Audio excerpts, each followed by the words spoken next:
नमस्कार, स्वागत है आपका। मध्य प्रदेश छत्तीसगढ़ की खास खबरें लेकर हाजिर हूं मैं आपके साथ रवि राजपूत। वहीं मुख्यमंत्री शिवराज सिंह चौहान धार जिले के धर्मपुरी विधानसभा क्षेत्र के ग्राम सुंदरैल पहुंचे। आपको बताते चले कि जहां उन्होंने बीजेपी प्रत्याशी कालू सिंह ठाकुर के पक्ष में आम लोगों से वोट डालने की अपील की। वहीं सीएम ने कांग्रेस पर जमकर निशाना साधा। कांग्रेस के दिग्विजय सिंह पर हमला बोलते हुए उन्होंने कहा कि जब मैं बहनों का सेवा करता हूं तो वो बोलते हैं कि नाटक कर रहा हूं। इसके साथ ही सीएम शिवराज सिंह चौहान ने पूर्व की कांग्रेस सरकार पर जमकर हमला बोला।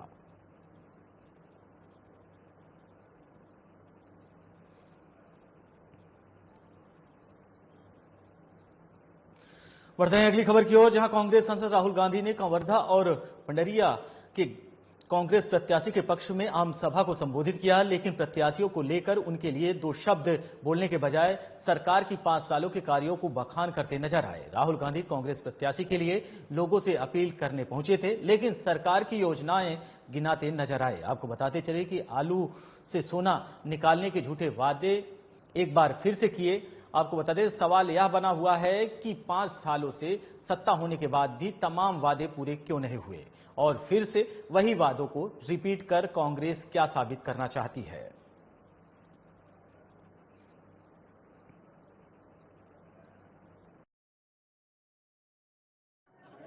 देश किसानों का है, मजदूरों का है, छोटे व्यापारियों का है। ऐसा लगता है कि भैया देश में बस 2-3 लोग हैं, अदानी जी है और कोई है ही नहीं। तो जितना पैसा वो उसको देंगे, लिख के ले लो, उतना पैसा मैं आपको दूंगा।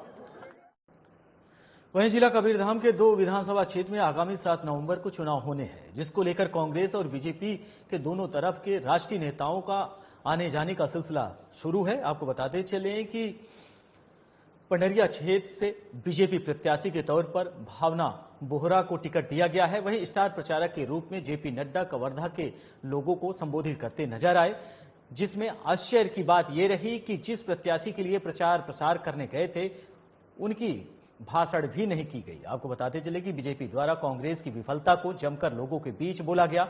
वहीं भावना बोहरा प्रत्याशी के तौर पर वोट करने की अपील की और कहीं कि लोग ज्यादा से ज्यादा उन्हें वोट करें।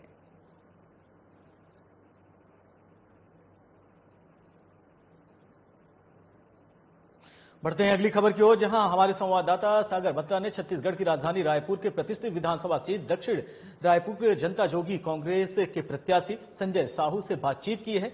बता दें कि इस सीट पर 35 सालों से भारतीय जनता पार्टी का कब्जा है, लेकिन संजय साहू ने अपने जीत का दावा किया है और कहा है कि इस बार जनता जोगी कांग्रेस बिना छत्तीसगढ़ में सरकार नहीं बन सकती है किसी की। हम सरकार बनाने जा रहे हैं। आइए देखते हैं उन्होंने क्या कुछ कहा है। में जैसे जैसे चुनाव नजदीक आ रहे हैं, सभी प्रत्याशियों ने अपनी कमर कस ली है। हमारे साथ जनता जोगी कांग्रेस के प्रत्याशी हैं प्रदीप साहू जी। आइए उनसे जानते हैं कुछ सवालों के जवाब कि वो किन मुद्दों को लेकर जनता के बीच में जा रहे हैं। प्रदीप जी, साधना प्रेस न्यूज की तरफ से आपको बहुत बहुत बधाई। आप दक्षिण के कैंडिडेट हैं। सबसे पहले तो ये बताइए कि आप इतने पुराने प्रत्याशी बिरजुमोहन हैं, इतने दिग्गज नेता, इनके बीच में चुनाव कैसे लड़ेंगे? सबसे पहले जय छत्तीसगढ़। और आपने कहा कि दिग्गज प्रत्याशी, तो दिग्गज वो भारतीय जनता पार्टी के लिए होंगे, दिग्गज दक्षिण विधानसभा की जनता के लिए नहीं है, क्योंकि जनता जनार्दन होती है और जिस पर वो विश्वास करती है उसी को जिताती है। लेकिन उन्होंने 35 साल तक राज किया और एक भी, मैं कहना चाहूंगा, छत्तीसगढ़िया भाई को ना आगे बढ़ाया, न ही किसी को व्यवसाय दिलाया, सिर्फ और सिर्फ अपनी तिजोरी भरने में लगे रहे और यहाँ के पैसे को अपने जगह भेजते रहे। मैं नाम नहीं लूंगा, और सिर्फ विकास वो अपना करते रहे। तो जनता जान चुकी है कि 35 साल तक का कैसे और किस प्रकार से बृजमोहन अग्रवाल ने दक्षिण विधानसभा की जनता को ठगा है। अब हम लोग अपने आप को ठगने नहीं देंगे। और अब तो दक्षिण विधानसभा में एक नारा चल रहा है, लोग कह रहे हैं कि 35 साल के विधायक से अब लेकर रहेंगे आजादी, क्योंकि सचमुच 35 साल तक, मेरी उम्र 35 साल हो रही है, मैं जब से मेरा जन्म हुआ है तब से मैं उनका नाम सुनते आ रहा हूं। लेकिन मैं विकास की गाथा की बात करूं तो कोई ऐसा बड़ा विकास मुझे नहीं दिखता कि जिसे मैं गर्व से कह सकूं कि दक्षिण विधानसभा में मेरे यहाँ एक कोई बड़ा शासकीय महाविद्यालय बृजमोहन अग्रवाल जी ने खोला। मैं ये नहीं कह सकता कि बृजमोहन अग्रवाल जी ने स्वास्थ्य विभाग के लिए एक बड़ा अस्पताल हमारे विधानसभा में खोला।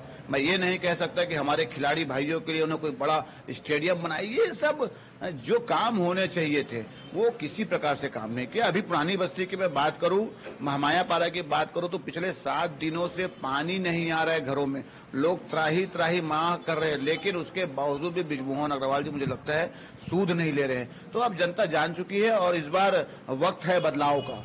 तो अब जनता चाहती है कि इस 35 साल के विधायक को बदलना है और निश्चित तौर से अब देखिएगा 3 तारीख को दूध का दूध और पानी का पानी हो जाएगा और बृजमोहन अग्रवाल जी कैसे इस विधानसभा को छोड़कर जाते हैं। आप बोल रहे हैं कि बृजमोहन जी यहाँ का पैसा बाहर भेजते हैं, तो साधना प्लस को बताइए पैसा कहाँ भेजा जाता है? अब वो तो वही बताएंगे पैसे को कहाँ भेजते हैं, लेकिन मैं ये जरूर कह सकता हूँ सरकार नहीं बनती है और आप विधायक बन जाते हैं तो क्षेत्र में कैसे विकास करवाएंगे?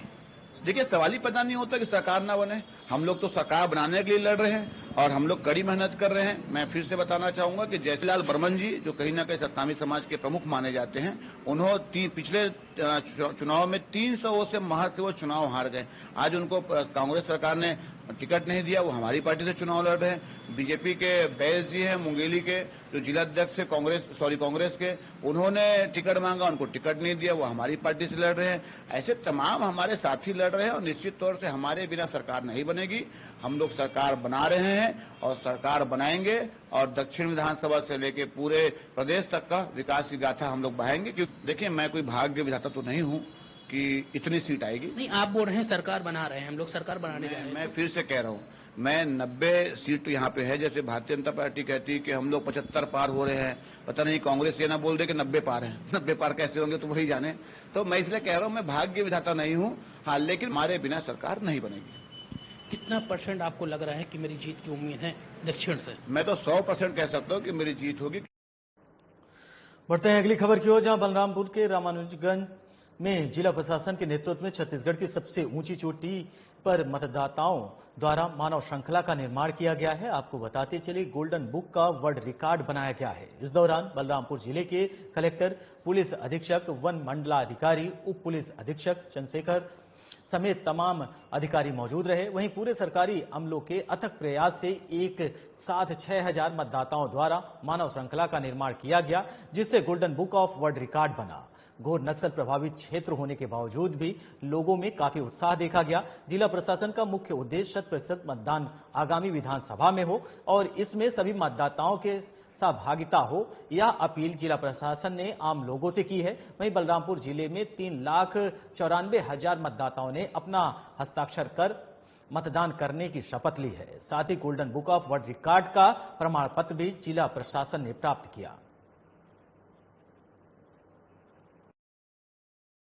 काफी स्कोप है और मतलब ये क्षेत्र एक तरह से अछूता है, लेकिन इस तरह के कार्यक्रम के सफल आयोजन से इस क्षेत्र के बारे में लोगों को जानने का मौका मिलेगा और साथ ही विभाग भी इसमें पहल करके एक तो काफी अच्छा ट्रेकिंग रूट बनाया जा सकता है, तो उसमें हम लोग योजना बना के उसको। इसमें विधानसभा चुनाव एक महत्वपूर्ण रहता है, जिसके लिए आयोग के भी हम लोगों के निर्देश हैं कि जिले में किसी भी प्रकार के अवांछित गतिविधियां संचालित न हो, किसी प्रकार के दूसरे प्रदेश से फिर सरहद से कोई अवैध सामग्री का अपने जिले में एंट्री न हो। इसको देखते हुए जिले में लगभग 25 नाके का SST के रूप में संचालित किया जा रहा है। इसके माध्यम से हम लोग आने जाने सभी गाड़ियां और लोगों का चेक कर रहे हैं ताकि किसी प्रकार का कोई अवांछित गतिविधि अपने जिले में न पहुंच पाए। पुलिस के द्वारा लगातार इस दिशा में अभियान चलाया जा रहा है। अभी भी हम लोग के जहां पुंदाक की आप बात कर रहे हैं, पुंदाक पर और उसके आगे झारखंड के बॉर्डर पहाड़ पर हम लोग का ज्वाइंट टास्क फोर्स बैठा हुआ है और झारखंड के साथ में हम लोग बहुत अच्छा समन्वय है, लगातार ऑपरेशन चलाए जा रहे हैं। हम लोग आश्वस्त करते हैं कि उन जगहों पर शांतिपूर्ण तरीके से मतदान संपन्न करें। बढ़ते हैं अगली खबर की ओर, जहां रायपुर में भारतीय जनता पार्टी के वरिष्ठ नेता और पूर्व कृषि मंत्री चंद्रशेखर साहू ने किसानों के साथ धोखाधड़ी और छलावा करने के लिए प्रदेश सरकार पर जमकर हमला बोला।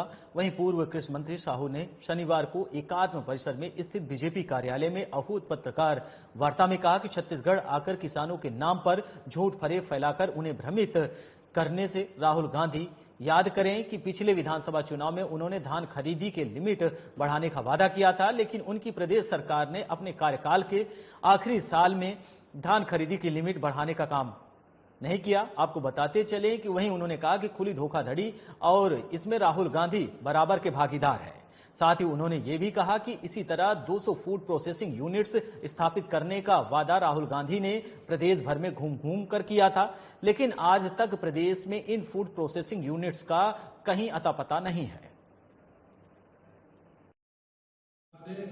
सरकारी विरोधी, किसान विरोधी काम कर रहे हैं, उनको बिठा के चुनाव को प्रभावित करने की कोशिश हो रही है। 1 नवंबर को जो चुनाव इस बार धान खरीदी होगी, उसमें जो उनके प्राधिकृत अधिकारी के रूप में जो अवैध रूप से पॉलिटिकल अपॉइंटी हैं, राजनीतिक रूप से जो व्यक्ति बैठे हैं, उनको किसी भी प्रकार से वहां पर अपनी गतिविधि संचालित करने का अधिकार नहीं है। लेजिटिमेट राइट के साथ हम लोगों ने अपनी बात मनसुख भाई जी की उपस्थिति में कही, भारतीय जनता पार्टी ने। आज भी हम लोग उस बात को कह रहे हैं। उसके साथ साथ मित्रों, आज भी हमारे जो किसान हैं, उनका देख लीजिए कितने डेबिट है उनके सामने।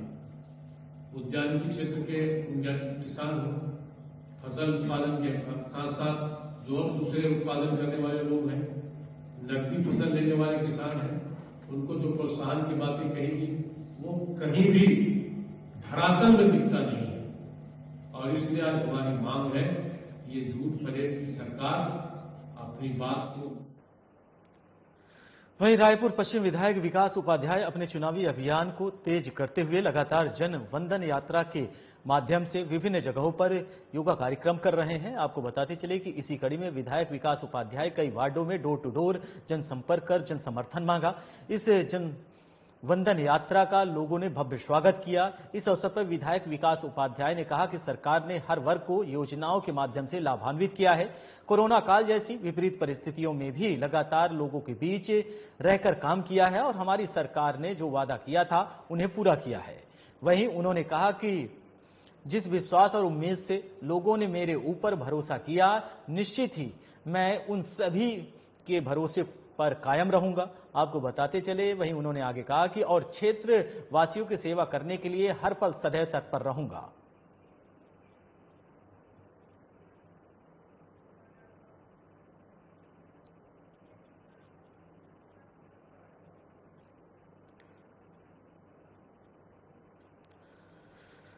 वहीं आपको बता दें कि लगातार रायपुर पश्चिम विधायक विकास उपाध्याय अपने चुनावी अभियान को तेज करते हुए लगातार जनवंदन माध्यम से लोगों का जन समर्थन जुटाने में जुड़े हुए हैं। उन्होंने कहा कि सरकार ने जो वादे किए थे उसे पूरा किया है और सरकार आगे भी हम पूरी तरीके से आपको आश्वस्त करते हैं कि आने वाले कल में चुनाव जीतने के बाद हम पूरी तरीके से आपकी उम्मीदों पर खरा उतरेंगे।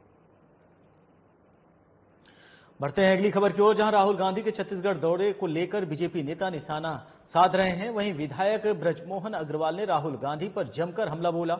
उन्होंने कहा कि राहुल गांधी को छत्तीसगढ़ एबीसी भी पता नहीं है, उनको भी बुलवाया जा रहा है। राहुल गांधी पर निशाना साधते हुए उन्होंने आगे कहा कि राहुल गांधी सिर्फ झूठ की घोषणा करते हैं। आपको बता दें केजी पीजी तक उन्हें मुफ्त शिक्षा देने का वादा किया था। इनमें दम नहीं है तो घोषणा करें और प्राइवेट स्कूल कॉलेज में पढ़ने वाले बच्चों की फीस माफ होगी। वहीं पूर्व मंत्री ने जातिगत जनगणना को लेकर कहा कि ये देश को जाति में बांटने का काम कर रहे हैं। अगर कोई बड़ी कमी है तो गरीबी है, हर जात में गरीब है।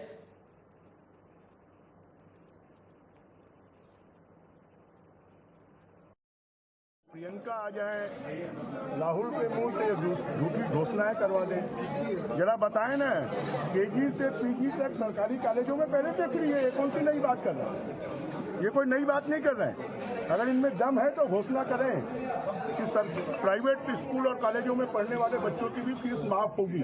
और पीएससी के बच्चों का क्या होगा? उसकी जांच की घोषणा क्यों नहीं करते? उसकी भी जांच की घोषणा करना चाहिए। पीएससी के लाखों बच्चे आज अपने भविष्य के प्रति चिंतित हैं, उनके माँ बाप चिंतित हैं, उनके बारे में इनके पास में जवाब क्यों नहीं? वो अफसर कांग्रेस के जमाने में नहीं थे क्या नई भर्ती हुई है अफसरों की? देश को जातिवाद में बांटने का काम है। देश की सबसे बड़ी कमी अगर कोई है तो गरीबी है, और गरीबी हर जाति में है, और उनके विकास के लिए काम कोई कर रहा है तो मोदी जी कर रहे हैं। और और कल एक अजीब बात तेंदुपत्ते के बारे में उन्होंने कही। बीजेपी के जमाने में 18 लाख बोरी तेंदुपत्ता खरीदा जाता था, कांग्रेस के जमाने में 10 लाख बोरी तेंदुपत्ता खरीदा जाता है। बीजेपी के जमाने में जो ये 4,000 5,000 बोल रहे हैं, 4,000 5,000 रुपए तो बोनस के रूप में उनको मिलता था। उनके बच्चों को पढ़ाने के लिए पैसा मिलता था, उनकी लड़कियों की शादी के लिए पैसा मिलता था, मृत्यु होने पर इंश्योरेंस का पैसा मिलता था, उनको पैर में कांटे नहीं गड़े, जूते चप्पल और साथ में साड़ी मिलती थी। ये सब बंद कर दिया। पहले 15 दिन तेंदुपत्ता तोड़ते थे, अब 1 दिन तोड़ रहे हैं और ये बड़ी बड़ी बात कर रहे हैं। मुझे लगता है कि राहुल जी को ABCD छत्तीसगढ़ के बारे में, तेंदुपत्ते के बारे में और PG KG के बारे में मालूम नहीं है, खाली उनको जो बुलवाया जा रहा है वो बोल रहे हैं। वहीं जिला कबीरधाम में मतदाता जागरूकता अभियान के अंतर्गत आज जिला स्तरीय रैली का आयोजन किया गया, जो कलेक्टर कार्यालय से प्रारंभ होकर शहर के प्रमुख चौक चौराहे से होते हुए लोगों को मतदान करने के लिए प्रेरित किया गया। आपको बताते चले कि कलेक्टर एवं जिला निर्वाचन अधिकारी जन्मेजय महोबे के निर्देश पर रैली का आयोजन किया गया। बता दें कि छत्तीसगढ़ आम निर्वाचन 2023 के लिए कबीरधाम जिले के पंडरिया और कंवरधा दोनों विधानसभा क्षेत्र में प्रथम चरण में 7 नवंबर को मतदान होना है। जिले में शहरी क्षेत्र से लेकर ग्रामीण क्षेत्रों तक लोगों को मतदान प्रक्रिया से जोड़ने और मतदान करने के लिए जागरूकता अभियान निरंतर चलाया जा रहा है। स्वीप के अंतर्गत नुक्कड़ नाटक, मुनादी, स्कूली बच्चों की रैली जैसे अनेक कार्यक्रमों के माध्यम से लोकतंत्र के महापर्व में लोगों की भागीदारी सुनिश्चित करने के लिए विभिन्न प्रयास जिला निर्वाचन कार्यालय द्वारा किया जा रहा है।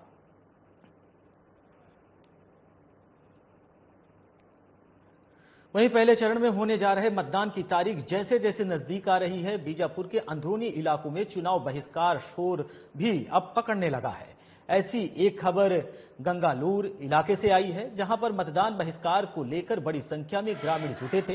वहीं संयुक्त पंचायत चुनाव बहिष्कार समिति के बैनर तले ग्रामीणों ने आगामी विधानसभा चुनाव बहिष्कार के नारे लगाए। विरोध में जुटे ग्रामीणों का कहना है कि आदिवासियों के मसले पर सरकारें गंभीर नहीं है, वो चाहे कांग्रेस हो या बीजेपी। राजनीतिक दल चुनाव के वक्त वायदे तो करती हैं, लेकिन चुनाव जीतने के बाद वायदों से मुंह मोड़ लेती हैं। ये सारे ग्रामीण इसलिए जुटे हैं सर, 6वीं विधानसभा चुनाव का बहिष्कार के लिए। आज देखा जाए तो आज छत्तीसगढ़ में पूरी तरह से कांग्रेस माँ की 5 साल चला रही है, कांग्रेस सरकार की है। और कांग्रेस सरकार पहले जब वो 2018 में चुनाव का टाइम आया था, उस वक्त में कई सारे वादे किए थे, उस सारे वादे को पूरा नहीं किए आज तक। और वादे किए थे कई प्रकार के, बहुत सारे वादे, पर पूरा बताने में तो टाइम लगेगा, पर हम जितना हो सकता है उतना हम बताएंगे।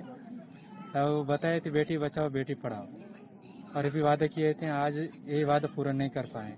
आज देखा जाए मणिपुर में हो या बीजापुर में हो, सुकमा में हो, पूरे छत्तीसगढ़ में सारे महिलाओं पर अत्याचार कर रहे हैं, बलात्कार कर रहे हैं, या तो फिर किसी ऐसी छोटे छोटे पढ़े लिखे बेरोजगार हैं उन पर भी नक्सली के नाम पर जेल में भेजना, महिलाओं को भेजना, या तो पैसे किसानों को जेल में भेजना, ये सारे समस्या को।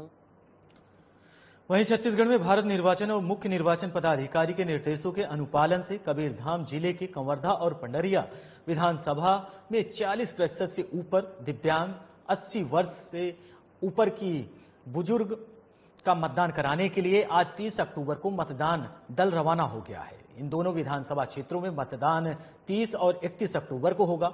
वहीं कलेक्टर एवं जिला निर्वाचन अधिकारी जन्मेजय महोबे की उपस्थिति में आज सुबह मतदान दल को रवाना किया गया। 30 अक्टूबर के लिए 10 रूट और 31 अक्टूबर के लिए 9 रूट, इस तरह कुल 19 रूट बनाए गए हैं। मतदान का समस्त प्रक्रिया की वीडियोग्राफी की जाएगी। भारत निर्वाचन आयोग एवं मुख्य निर्वाचन पदाधिकारी के निर्देशों पर विधानसभा चुनाव में 40% से अधिक दिव्यांग और 80 वर्ष से अधिक बुजुर्ग मतदाताओं को इस बार घर बैठे मतदान कराने की सुविधा भी प्रदान की गई है। जिले के पंडरिया और कंवरधा विधानसभा क्षेत्र से कुल 450 मतदाताओं ने घर बैठे मतदान करने के लिए BLO के माध्यम से सहमति जाहिर की है। वहीं आपको बता दें कि लगातार चुनाव आयोग और स्थानीय प्रशासन लोगों को जागरूकता फैलाने के लिए जो 80 वर्ष से अधिक लोग हैं और विकलांग लोगों के लिए उन्होंने जानकारी प्रोवाइड कराई है। बढ़ते हैं अगली खबर की ओर, जहां सीहोर विधानसभा से कांग्रेस प्रत्याशी शशांक सक्सेना 30 नवंबर को अपना नामांकन पत्र जमा करेंगे।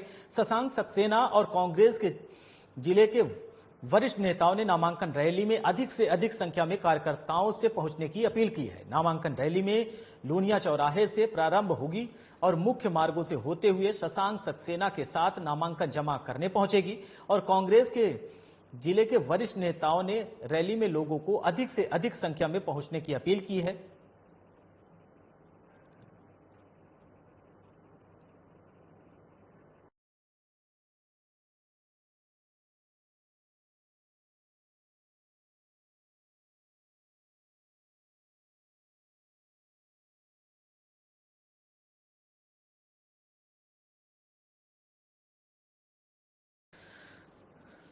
वहीं आपको बताते चलें कि लगातार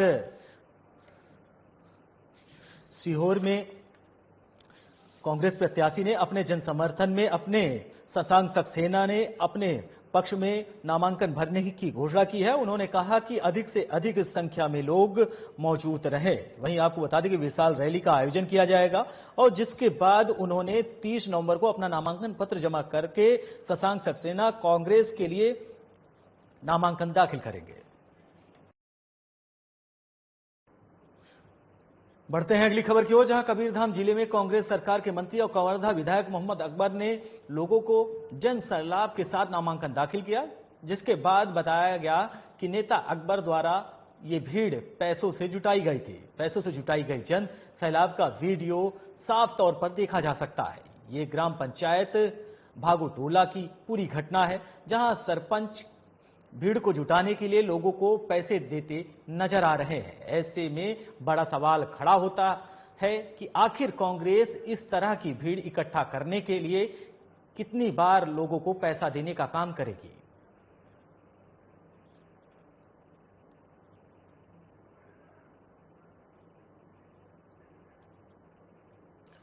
बढ़ते हैं अगली खबर की ओर, जहां धार विधानसभा से बागी उम्मीदवार राजीव यादव एक्टिव मोड में नजर आ रहे हैं। हालांकि उन्होंने बीजेपी से उम्मीदवार को बदलने की कई बार आग्रह किया था, लेकिन टिकट परिवर्तन नहीं होने के कारण यादव अपनी जीत पर अड़े हुए हैं। आज बागी उम्मीदवार राजीव यादव ने अपना शक्ति प्रदर्शन और अपनी यात्रा निकालकर विरोध या जिसमें बड़ी तादाद में उनके समर्थक सड़क पर उतरे। हालांकि उम्मीदवार परिवर्तन की स्थिति में अगर देखी जाए तो जिसमें 3